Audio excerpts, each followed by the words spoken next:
on the election to this August House.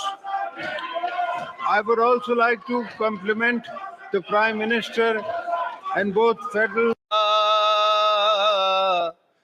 इसकी दौलत है फकत नक्शे कफे पा तेरा कुछ नहीं मांगता लोग कहते हैं कि साया तेरे पैकर का न था. Islamic Republic of Pakistan, both houses of the parliament assembled together.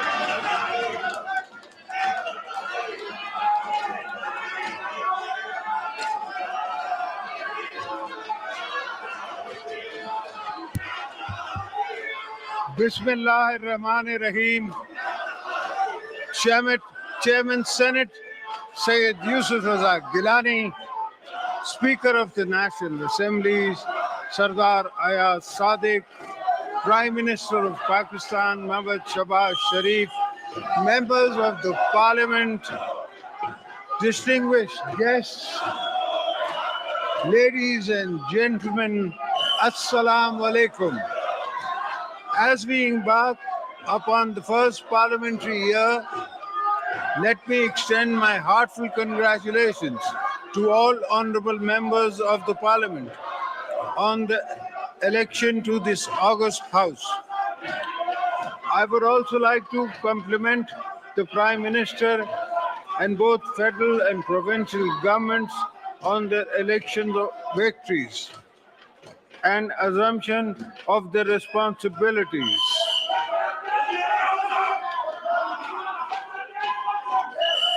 Let me also take this opportunity to express my sincerest gratitude to all parliamentarians and provincial assembly members for their trust and confidence in electing me for a second time as the President of Islamic Republic of Pakistan. I am humbled by this opportunity bestowed upon me by the grace of Almighty Allah. Mr. Speaker, let me begin this parliamentary year by sharing briefly my vision for future, because much of it's based on choices we make in my particular role in the past too. I have made important choices that made history. When I chose to give away my own powers as President to the Parliament of Pakistan. I expect you as parliamentarians to use those powers with the wisdom and maturity our country merits and needs. I see my own role today as a unifying symbol of a joint, robust federation, where all people and provinces should be treated in equal before law. At the same time, in my considered view, it is time to turn a new page. If we see today as a new beginning, which it is, that we can build on our strength by investing in our people, by focusing on public needs, by harnessing our relation of our resources to create pathways to inclusive growth.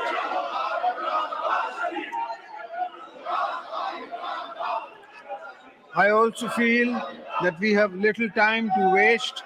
The country needs us to move on from the polarization so common now to contemporary politics. This joint house must play a leading role in the rebuilding public confidence in the parliamentary process and establish a foundation for the uninterrupted sustainable development of our nation.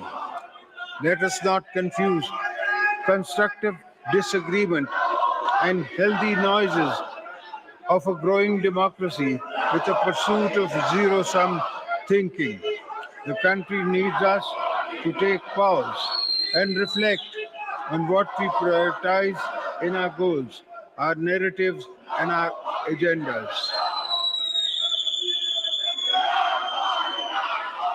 I believe we can resist the political atmosphere to reflect more light than heat if we really want to. But it will need all of us to step back and decide what matters the most. I mean, all of us. At the end of the day, it is up to all of us to turn challenges into opportunities because that is what robust nations do. I have always drawn inspirations, guidance from great leaders such as Qaid-e-Azam Muhammad Ali Jinnah, Shaheed Zulfikar Ali Bhutto, Shaheed Mohattarama Benazir Bhutto, who spend their lives being advocates for democracy, tolerance, and social justice.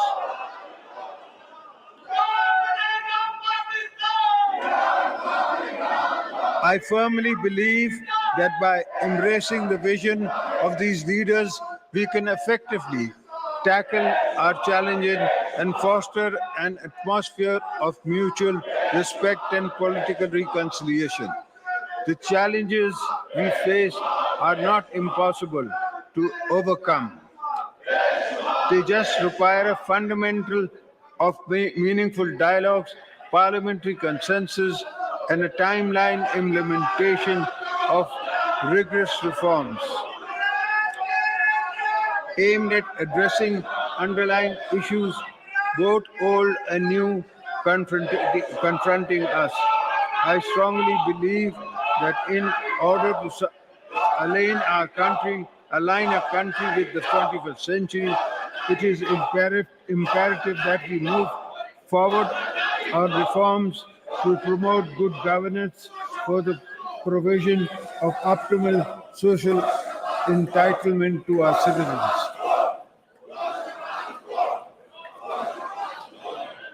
Let's begin with a vision that strives to leave no one behind. For this thought to move beyond an idea, the political leadership gathering in this House must prioritize the specific needs for marginalized communities and underdeveloped areas. By focusing on the needs of these regions, we can bridge the gap between them and the more developed areas of the country, moving the needle towards an inclusive growth model that emphasizes equality of opportunities. While there are many economic reforms the government will drive in pursuing jobs, reducing inflation, and expanding the tax net, I want to underscore the importance of promoting positive working relationship and effective coordination within our constitutional framework between the federal government and the provinces. This is an absolute essential for promoting an inclusive national development agenda, ruling out policies that execute tangible actions on the ground. I firmly believe that by driving seamless collaborations as fostering institutional coordination with intentions and regularity, we can harness full potentials of a federal system to deliver positive change for benefit for people of Pakistan.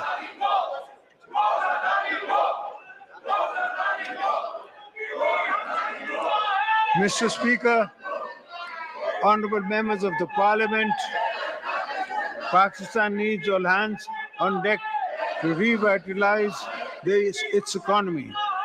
Without shedding all caution to the winds, our primary objective should be to attract foreign direct investment. I therefore urge the government to intensify its efforts in implementing comprehensive ease of doing business reforms and simplifying the existing forest regulations to provide an enabling an environment for both foreign and domestic investors.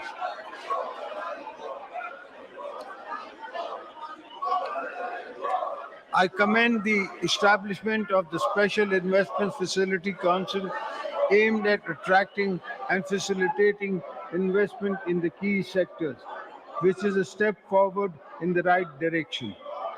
At the same time, we must accelerate our endeavors to diversify, export, enhance the competitiveness of our products in global markets, introduce value addition, and venture into new markets similarly.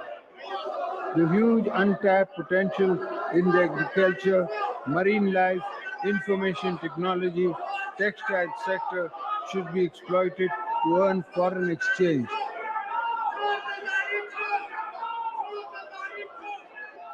Any global or national stock take will tell us that the world is changing fast under our feet. Pakistan has been sincerely devastated by different impacts of climate change, especially in the shape of a catastrophic flood in the 2022. We urgently need to invest in climate-friendly, climate-resilient infrastructure to mitigate the rapidly compounding risk of climate change. At the same time, we need to ensure the clean energy technology from the core component of our national energy mix, as they would not only create opportunities for green economic growth, but would also make energy more affordable for our people.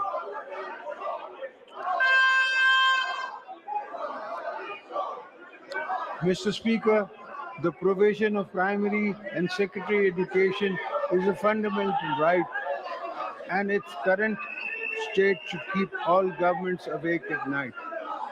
We must acknowledge the fact. We must acknowledge the fact that in Pakistan there's a massive number of children who are out of school, and given our growing population, the number is growing faster than the facilities we have been providing. I therefore urge all provincial governments to bring focus and energy on transformative reforms on education sector, not just on improving access to primary and secondary education for all children, but for ensuring quality as well.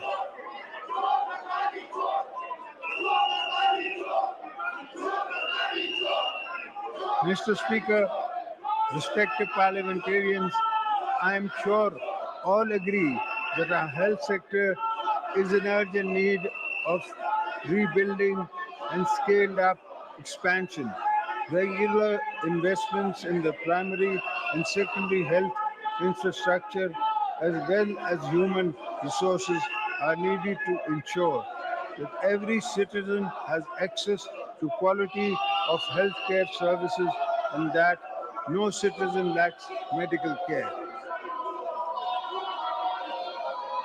Mr. Speaker, a combination of factors has come together to create what I see as a crisis of income and food insecurity.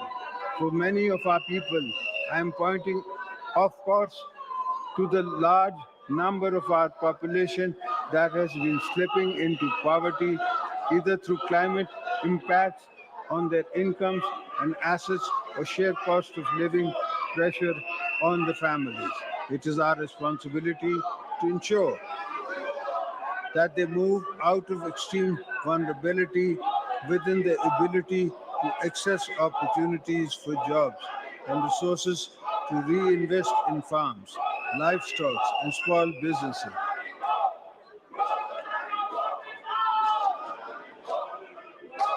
I am proud to say that I come from a political background that has rich legacy of empowering and protecting all those at the bottom of the social pyramid, including women.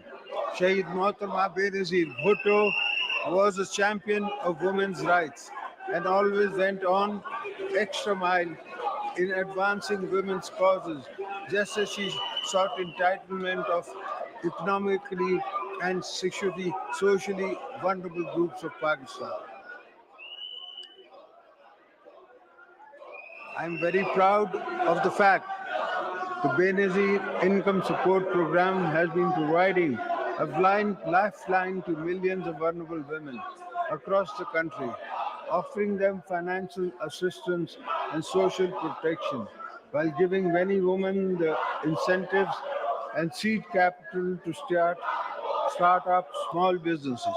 I'm glad that the number of the beneficiaries of the Poverty Elevation Program has risen to over 9 million. But we need to bring more underprivileged women into the social safety net. I am hopeful that the new government will actively work to reduce social and economic fragility while aggressively promoting girls' education and health, including programs to reduce maternal, maternal, and enhance mother and child income.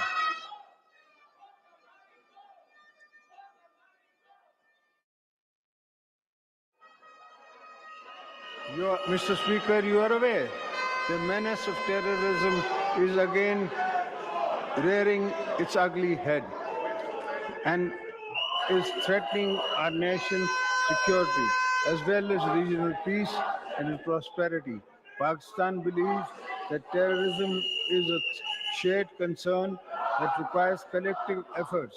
We expect neighboring countries to take strong notice of terrorist groups who are involved in launching attacks against our security forces and people.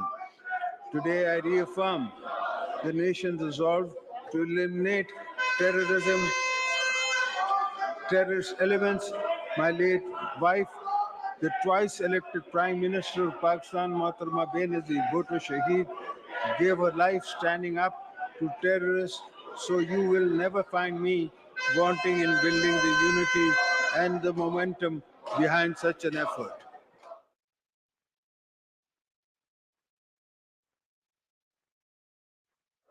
We are proud of our armed forces, law enforcement agencies who have rendered immense sacrifice and played a heroic role in the fight against terrorism, defense of our national frontiers.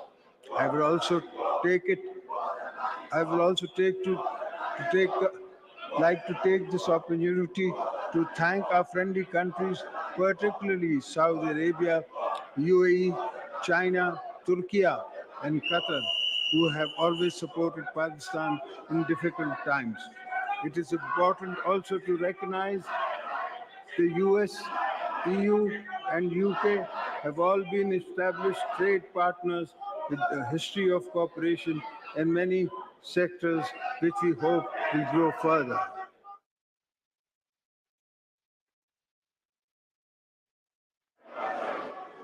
I extend my heartfelt gratitude to China for its unwavering support to Pakistan in various fields and enduring strategic all-weather friendship between Pakistan and China is a cornerstone of stability in the region. We remain steadfast in our commitment to collaborate with the China to advance our shared goals and fostering regional peace, promoting connectivity, ensuring prosperity, and maintaining stability, which includes completion of the China-Pakistan economic corridor. We will not allow hostile elements to jeopardize this vital project or undermine the strong bond between our two nations. We will take all necessary measures to ensure the security of our Chinese brethren and sisters.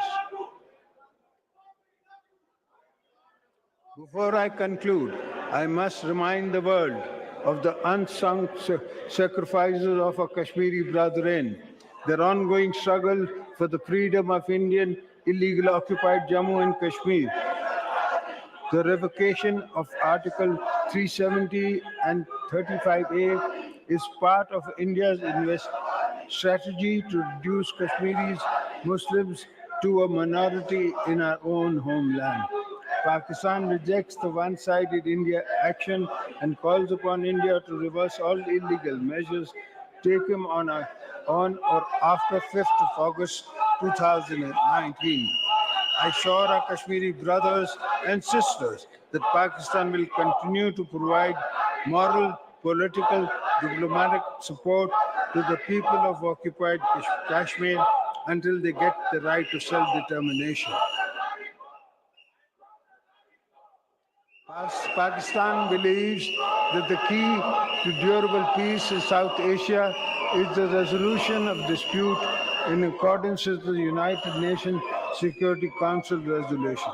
Similarly, we are deeply concerned over the tidal wave of indiscriminate killings of innocent Palestinians and large-scale genocide committed by the Israeli forces. Pakistan strongly condemns the brutality and immunity of occupation forces and remains steadfast in principled support for the establishment of an independent and viable state of Palestine based on the pre-96 borders with Al-Qudus al-Sharif as its capital. Mr. Speaker, honorable parliamentarians, I have complete faith in the capability of our political leadership, public institutions, civil society, and youth to successfully overcome the multiple challenges facing our nation today. This is based on my unshakable belief in the resistance of people, knowing that whenever we unite to make common cause, we deliver on our promises. Today too, I believe we can pull together to draw on our moral political capital in steering our country out of its complex but not impossible social climate and economic challenges.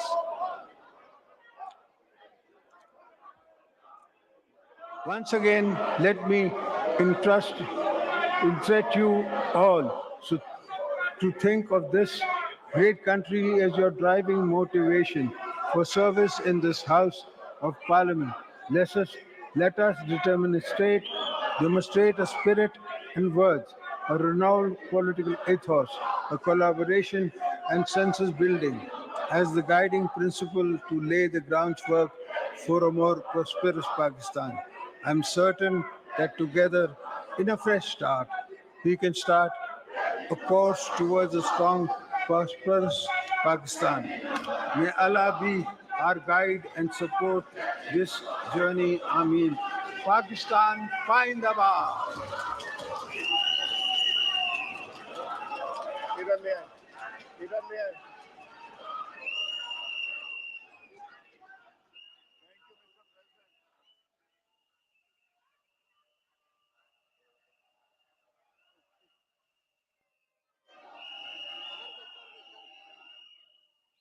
Thank you, Mr. President. In exercise of powers conferred by Clause 1 of Article 54 of the Constitution of the Islamic Republic of Pakistan, I hereby prorogue the session of both houses summoned to assemble together on Thursday, 18